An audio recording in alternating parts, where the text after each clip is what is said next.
Makeup artist Asmita கொடுத்த கம்ப்ளைண்ட்டோட அடிப்படையில் அவங்களோட கணவரான விஷ்ணுவை இன்னைக்கு கைது பண்ணியிருக்காங்க.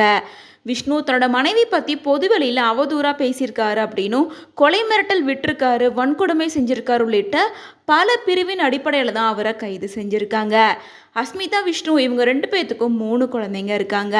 இந்த நிலையில் கொஞ்ச நாளைக்கு முன்னாடி அஸ்மிதாவுக்கும் அவங்க கணவருக்கும் சில பிரச்சனைகள் போயிட்டு இருந்தது.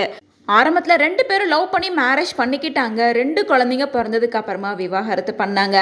விவாகரத்து பண்ணாலும் மறுபடியும் ஒன்றா சேர்ந்து வாழலாம் அப்படின்ற கான்செப்டை கொண்டு வந்து மறுபடியும் ஒன்றா சேர்ந்து வாழ ஆரம்பித்தாங்க. அதுக்கப்புறமா தான் இப்போ 3ஆவது ஒரு குழந்தை பிறந்திருக்கு. இதுக்கு முன்னாடியே அஸ்மிதாவுக்கும் விஷ்ணுவுக்கும் ஏகப்பட்ட பிரச்சனை போயிட்டு இருந்தது.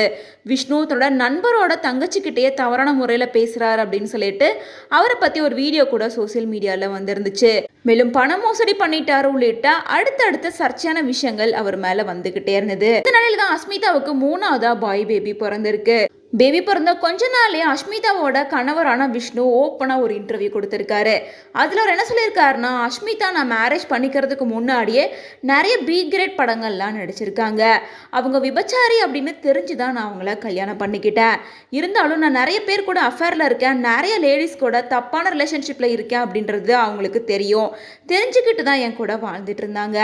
ஆனால் இப்போ எதுவுமே தெரியாத மாதிரி என் மேலே கம்ப்ளைண்ட் கொடுத்துருக்காங்க.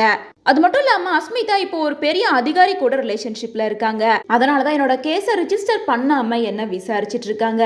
நான் பண்ண பெரிய தப்பு என்னன்னா, அவ ஒரு விபச்சாரி அப்படின்னு தெரிஞ்சுக்கிட்டே நான் அவளை கல்யாணம் பண்ணினது தான். மேலும் என்னோட பசங்களும் அவளுக்காக பயந்துக்கிட்டு தான் என்கிட்ட பேசாம இருக்காங்க அப்படின்னு சொல்லியிருந்தாரு. இந்த விஷயம் வைரல் ஆனதுக்கு அப்புறமா அஸ்மிதா தன்னோட கணவரான விஷ்ணு மேலேயே கம்ப்ளைண்ட் கொடுத்திருக்காங்க. ஸோ அஸ்மிதா கொடுத்த அடிப்படையில் தான் அவரை கைது பண்ணியிருக்காங்க.